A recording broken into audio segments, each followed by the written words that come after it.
안녕하세요. 올해로 결혼한 지 4년 된 30대 여성입니다. 오늘 제가 이렇게 찾아온 건 익명의 힘을 빌려 저희 어머님 이야기를 좀 하고 싶어서요. 솔직히 친구들한테 하기에는 제 얼굴에 침 뱉기 같고 어쨌든 남편의 체면이라는 게 있으니까 좀 그렇더라고요.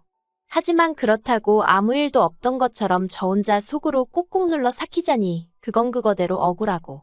그래서 그냥 대나무밭에 한풀이 하러 오는 심정으로 찾아왔습니다. 남편하고는 지인의 소개로 만났어요. 둘 다 대기업까진 아니고 그래도 대한민국 사람이라면 한 번쯤 들어봤음직한 회사에 다니고 있었고요. 나이도 2살 차이라서 때론 오빠 동생처럼 때론 친구처럼 편하게 연애했지요. 그리고 남편은 차분하고 진중한 성격이라서 제가 심적으로 크게 의지할 수 있었네요. 그렇게 저희는 어느 다른 연인들처럼 가끔은 정말 사소한 이유로 다투기도 했지만 비교적 무난하고 원만한 연애를 하다가 부부의 연을 맺게 되었습니다. 솔직히 남편과 결혼을 하던 당시만 하더라도 저는 제가 비교적 시집을 잘 간다고 생각했어요. 왜냐하면 친정도 경제적으로 여유가 있는 편이라 사실 시댁에 이렇다 할 기대치가 있던 것은 아니었거든요. 시댁을 무시해서가 아니라 친정부모님 생각엔 저한테 필요한 게 있으면 꼭 시댁에서 해주지 않더라도 당신들이 어느 정도는 도와줄 수 있다고 생각하셨던 거지요. 그래서 시댁에 딱히 뭔가 요구를 할 필요를 못 느끼셨다고 들었습니다. 실제로 요구를 하신 적도 없고요. 그런데 상견례 자리에서 시어머니가 먼저 당신이 집을 해주겠다는 식으로 말씀을 꺼내시대요. 그래서 저희 친정부모님이 그래도 집이 한두 푼이 아닌데 사돈이 다 부담하시는 건 아닌 것 같다며 그럼 예단이다 생각하고 받아주시라며 제 편으로 1억을 보내기로 하셨습니다. 그런데 어이없게도 청첩장이 나올 때까지도 시어머니가 해주신다는 집은 가타부타 들려오는 소식이 없었어요. 그래서 제가 남편에게 도대체 상황이 어떻게 진행이 되고 있는 거냐고 물었더니 자기도 답답하다면서 자기도 벌써 여러 차례 어머니께 여쭤봤지만 기다려보란 말씀만 하셨다는 거예요. 그리고 저는 당시 그냥 기분 탓이었겠지만 왠지 찜찜한 생각에 친정부모님이 진작에 주신 1억을 시어머니께 드리지 않고 있었거든요. 그런데 그러길 천만다행이었던 게 제가 가정가구도 이제 정말 미룰 수가 없다 싶어서 어머님한테 도대체 집은 언제 볼 수 있는 거냐고 물었거든요. 그랬더니 그제서야 하신다는 말씀이 집을 사준다는 게 아니었고 당신이 알아보겠다 한 건데 다들 착각한 거랍니다.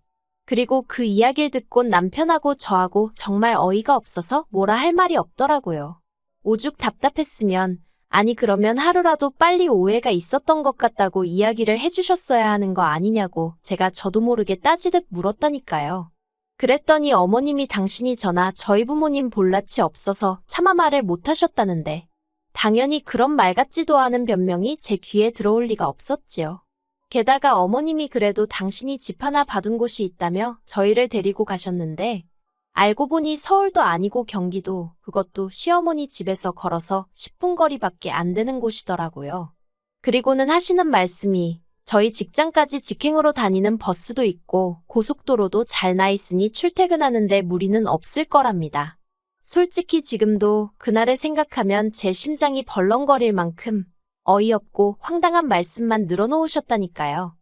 그리고 저는 당연히 그 집에는 들어가고 싶지 않았기 때문에 사방팔방으로 아파트를 알아보기 시작했습니다. 하지만 친정부모님이 재산이 있으셨다고는 해도 신혼집이 해결되었다 생각하셨던 탓에 이미 또 여기저기 돈이 묶이게 된 상황이었거든요. 그리고 서울의 회사 근처에는 예산에 맞는 마땅한 매물도 없었고요. 그래서 결국 울며 겨자 먹기로 예단으로 드리려던 1억에 저와 남편이 모은 돈을 합하여 어머님이 봐두셨다는 아파트의 전세로 들어가게 되었습니다. 어머님이 좋은 집인데 사야지 그걸 왜 전세로 들어가냐며 역성을 내셨지만 제가 보기엔 호재도 없고 무엇보다 시댁 근처에 집 샀다가 평생 발묶여 지낼 일이 있나 싶어서 그것만큼은 절대 싫다고 안 된다고 남편에게 난리를 쳤네요. 그리고 다행히 남편도 자기도 이 상황이 정말 짜증나고 저를 볼 면목이 없다며 미안해했거든요. 그래서 이 일로 저는 어머님에 대한 불신을 갖게 되긴 했지만 남편과의 관계 자체가 틀어지거나 그러진 않았네요. 그렇게 우여곡절 끝에 결혼을 하고 어머님이 골라주신 집에서 신혼살림을 차렸습니다. 그리고 비록 집은 마음에 들지 않았지만 그래도 처음 며칠은 정말로 이게 신혼이구나 싶을 만큼 남편과 알콩달콩 즐거운 나날을 보냈어요. 그런데 정말 딱 한 달쯤 되던 날이었어요. 주말이었는데 남편은 운동 간다고 나간 상황이었고 모처럼 혼자만의 시간을 만끽하고 있었는데 어머님한테 전화가 걸려왔습니다. 지금 저희 집으로 오고 계시다고요. 깜짝 놀라서 일단 급한 대로 집을 치우고 있는데 정말 5분도 안 돼서 어머님이 초인종을 누르셨습니다. 그리고 집 안으로 들어오신 어머님은 소주를 사오셨더라고요. 저더러 안주거리 좀 내오라 하셔서 급한 대로 냉장고를 털어 몇 가지 만드니 생각지도 못한 이야기를 꺼내셨습니다. 그건 바로 아주버님 와이프, 그러니까 형님에 관한 이야기였어요. 얼마나 신랄하게 형님 욕을 하시던지. 솔직히 저는 그때만 해도 형님이랑 몇 번 얘기를 나눠본 적도 없었고 그래서 어떤 분인지도 잘 알지 못했는데 제가 민망할 정도로 형님 욕을 하시면서 그간 이런 얘기할 곳이 없어서 너무 답답하셨다고 그러시더라고요. 그러면서 형님이 의부중이네 어쩌네 하시는데 며느리가 돼서는 어머님 떨어 불편하니까 저한테 그런 이야기는 하지 마세요 할 수도 없잖아요. 그래서 어설프게 그러냐고 대꾸를 해드리긴 했는데 정말 마음이 편치가 않더라고요. 그리고 이런 일은 이후로도 몇 번이나 반복되었고 결국 안 되겠다 싶어서 제가 남편에게 어머님이 그런 이유로 찾아오시는 거 불편하다고 얘기를 했어요. 그랬더니 남편이 미안하다면서 자기가 어머님한테 잘 말씀드리겠다고 하더라고요. 그런데 더 어이없는 건 시집 오고 2년쯤 되어 가니까 어느 정도 형님이랑도 친해졌거든요. 그리고 그러면서 아주버님네 내외랑 저희 부부가 같이 가벼운 술자리를 갖게 되었는데 그때 형님이 말문을 열기를 실은 어머님이 제 흉을 어찌나 보던지 하마터면 제가 이상한 사람이라고 생각할 뻔했다는 거예요. 게다가 어머님이 무슨 말씀을 얼마나 하셨는지 그리고 형님이 그중 얼마나 저에게 얘기를 해주신 건진 모르겠지만 제 흉이라고 하신 이야기 대부분이 저희 친정이 돈 좀 있다면서도 제가 그렇게 돈 쓰는 게 쪼잔하다고 그러시더랍니다. 한 번씩 기분 내고 그런 맛이 없다고요. 그러니까 한마디로 특별한 이유가 없으면 제가 시부모님한테 용돈을 드린다던가 선물을 한다던가 그런 건 없었는데 그게 불만이셨던 거지요. 그런데 친정이 돈이 있다고 제가 꼭 돈을 헤프게 써야 되는 건 아니잖아요. 돈을 아껴 쓴다고 욕을 먹을 줄은 상상도 못했네요. 하지만 제가 단지 어머님이 제 뒤에서 제 욕을 하셨다고 이렇게 안 보고 살겠다는 마음까지 먹게 된 것은 아닙니다. 제가 정말 어머님에 대해서 다시 생각하게 된 건 어머님이 선을 지키지 못하시고 자꾸 저희 친정 재산에 욕심을 내시고 막말을 하셨기 때문이에요. 사실 결혼할 때부터 남편과는 서로 모든 재산을 오픈한 상황이었기 때문에 제가 직접적으로 시어머니께 말씀을 드리진 않았어도 결국 다 알게 되시더라고요. 그리고 저는 저희 친정부모님이 무슨 부도덕한 방법으로 재산을 일구신 것도 아니고 성실히 노력하여 만드신 재산이었기 때문에 그걸 굳이 숨겨야겠다는 생각도 하지 않았습니다. 그래서 시부모님이 아시게 되셨을 때도 조금 불편하단 생각은 있었지만 한편으론 친정부모님에 대한 자부심 같은 것도 느끼고 있었어요. 물론 그렇다고 상대적으로 형편이 여유롭지 못했던 시부모님을 무시하고 그랬던 것은 절대로 아니고요. 그런데 언젠가부터 시어머니가 자꾸 저희 친정 재산을 들먹이시면서 이런저런 말씀을 한마디씩 하시는데 그게 그렇게 듣기 거북하대요. 그리고 결정적인 사건의 시작은 작년에 친정어머니 명의로 되어 있던 주택이 재개발 허가가 나면서였습니다. 앞으로도 몇 년이나 걸릴 일이었지만 친정어머니께선 그 소식으로 무척 기분이 좋으셨고 저더러 아파트가 올라가고 나면 제 명의로 해줄 테니 거기 들어가 살라는 말씀도 하셨거든요. 그리고 그 이야기를 듣곤 남편이 덩달아 신나하더니 기어이 그 이야기를 시어머니한테 한 모양이었습니다.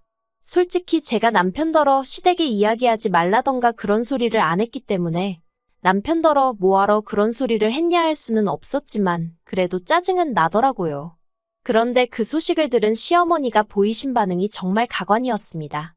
저더러 그럼 지금 그 집엔 누가 살고 있냐 물으시길래 외삼촌하고 외숙모가 살고 계시다고 말씀드렸거든요. 그러자 시어머니께서 그럼 그 사람들한테 얘기해서 얼른 살 집을 구하라고 하라고 괜히 헛물키면 골치 아프다고 하시는데 아무리 그래도 사돈 식구들인데 그 사람들이라고 하는 것도 좀 그렇고 무엇보다 저는 외삼촌 외숙모가 사시는 거에 대해서 아무렇지도 않고 별 생각이 없었는데 시어머니가 먼저 나서서 이래라 저래라 하시는 게 듣기 좋진 않대요. 하지만 차마 기분 나쁜 티를 내긴 그래서 그냥 어른들이 알아서 하시겠죠. 하고 적당히 대꾸했습니다. 그런데도 시어머니께서는 저더러 니 건 네가 챙겨야 하는 법이라며 몇 번이나 친정어머니한테 공증을 받아놓는 게 좋지 않겠냐? 네가 한 번씩 가서 외삼촌네가 어떻게 살고 있는지 들여다보고 이게 네 집이 될 거라는 걸 각인을 시켜라. 정말 듣기 불편한 이야기만 골라서 하시더라고요. 하지만 저를 당황케 한 시어머니의 말씀은 그게 다가 아니었습니다. 올해 초 남동생이 꽤 좋은 회사에 취직이 되었어요. 그리고 원래는 취업 선물로 친정어머니가 차를 사주시려고 했는데 남동생이 차는 당장 급하지 않다면서 그걸로 오피스텔을 사주면 안 되냐 했던 모양입니다. 자기가 대출을 받아서 얼마 정도는 보태겠다고요. 그런데 친정부모님 입장에서는 20대 남자면 집보단 차에 관심이 많을 줄 알았는데 나름대로 집을 사달라고 하니까 그게 꽤나 기특해 보이셨던 모양이에요. 그래서 친정부모님이 어차피 장가갈 때 집을 해줄 생각도 있으셨고 월세도 아낄 겸 겸사겸사 미리 해준다는 마음으로 작은 아파트 한 채를 사주셨다 들었습니다. 그리고 이건 저에게도 미리 말씀하셨던 부분이고 저는 딸로서 그리고 누나로서 동생을 축하하는 마음만 있었지 그에 대해서 어떤 불편한 감정도 갖고 있지 않았지요. 그런데 문제는 이러한 대화의 일부를 남편이 듣게 되었고 또 그대로 시부모님께 알린 모양이었어요. 참고로 이때는 제가 남편더러 도대체 왜 아무 이야기나 전하는 거냐고 따졌습니다. 그랬더니 남편이 한다는 말이 그냥 장인 장모님이 대단하기도 하고 그래서 자기 딴에는 자랑한답시고 한 이야기였다네요. 생각이 짧은 남편하고 결혼한 것도 죄라면 죄일까요? 아무튼 이 이야기를 들으신 시어머니께서 저더러 그러면 니네 엄마가 너는 아무것도 안 해주는 거냐며 몇 번이나 같은 질문을 던지셨어요. 그래서 저는 나중에 아파트 주신다고 하셨잖아요 하고 적당히 웃어 보이니 그건 그거고 아들 해줄 때 딸도 하나 해주는 게 맞는 거 아니냐며 차별당하는데 가만히 참고만 있지 말랍니다. 이건 뭐 시어머니가 친정어머니한테 따지고 들라고 아주 바람을 넣는 격이었어요. 하지만 시어머니의 돈 없는 참견은 여기서 끝이 아니었습니다. 저더러 앞으로도 제 거다 싶으면 바보같이 남한테 뺏기지 말고 다 쟁취해야 한다나요. 그리고 듣고 있자니 이게 도대체 무슨 말씀이신가? 친정재산을 다 가져오라는 건가? 별의별 생각이 다 들더라고요. 그리고 2주 전 시어머니 생신을 축하드리기 위해 아주버님네와 같이 모이게 됐는데 또 시어머니가 친정에다 재산이 어쩌고 하며 말문을 여시길래 제가 시어머니더러 친정에서 재산을 저한테 줘도 남편하고는 아무 상관없는 거 아시죠 하고 한마디 하고 말았습니다. 그랬더니 시어머니가 그게 무슨 소리냐면서 니네 친정에서 너 앞으로 재산 주면 그게 부부 공동 재산인 거지 왜 네 남편하고는 상관이 없냐면서 저더러 뭘 몰라도 한참 모른다는 식으로 말씀을 하시더라고요. 그래서 저는 일단 친정에서 재산을 안 받아도 그만이고 받는다고 해도 증여나 상속일 텐데 그러면 그건 제 재산이지 남편과는 상관이 없다 했습니다. 친정부모님이 막말로 져주려고 재산 모으셨지? 남편 주려고 모으셨겠냐고. 못 믿으시겠으면 어디다 한번 물어보시라고요. 그러자 시어머니 안색이 울그락불그락 하더니 갑자기 입맛을 베렸다며 생일이고 뭐고 필요 없다 하시며 먼저 자리에서 일어나시대요. 그리고 그때 제가 남편더러 당신 혹시 우리 친정재산에 관심 있냐고 단도직입적으로 물었습니다. 그랬더니 남편이 장인 장모님 아직 60도 안 되셨는데 무슨 재산이냐면서 손사래를 치더라고요. 그리고는 어이가 없다는 듯 노려만 보고 계시는 시어머니한테 남편이 그러니까 듣기 거북한 이야기 좀 그만하시라고 왜 그렇게 돈돈하시냐고 한마디 했습니다. 솔직히 다행이다 싶었어요. 만약에 그런 와중에 남편까지 시어머니 편이라도 들었다면 솔직히 지금처럼 시댁과 연을 끊는 수준이 아니라 이혼이 하고 싶었을 테니까요. 그리고 이후로 시어머니와는 일절 연락을 주고받지 않고 있습니다. 남편에게는 시어머니야말로 매사 돈돈돈돈, 그것도 그냥 돈도 아니고 니네 친정재산 타령이시지 않냐며 더는 거북스러워서 듣기 싫다 했어요. 그리고 시댁에 찾아가서 뵙는 것도 당분간 안 하고 싶다고요. 그러자 남편이 알겠다면서 저더러 하고 싶은 대로 하랍니다. 자기가 그간 쓸데없는 이야기를 너무 많이 전해서 이런 상황까지 온 것 같다면서요. 그리고 저희는 이번 전세 계약이 끝나는 대로 이사를 하기로 했어요. 원래는 좋든 싫든 시어머니가 골라주신 집이고 직장 다니기에도 그럭저럭 적응이 된 상황이라 연장해서 살까 했는데 이제는 거리를 두고 살아야 할 순간인 것 같아서요. 이사가는 주소는 일단은 가르쳐드리지 않을 생각입니다. 정이 어쩔 수 없이 서로 오가야 하는 상황이라도 닥치면 모를까? 솔직히 시어머니가 도착 5분 전에 연락 주고 오시고 그러는 일은 이제 없었으면 하거든요. 아무튼 친정재산이 당신 재산이라도 되는 것 마냥 말씀하시던 시어머니셨으니 지금쯤이면 어쩌면 저랑 이렇게 된 게 당신이 재산상 손해를 본 거라고 오해하고 계실지도 모르겠네요. 하지만 시어머니가 혹시나 이 이야기를 듣게 되신다면 꼭 꿈 깨시라 말씀드리고 싶어요.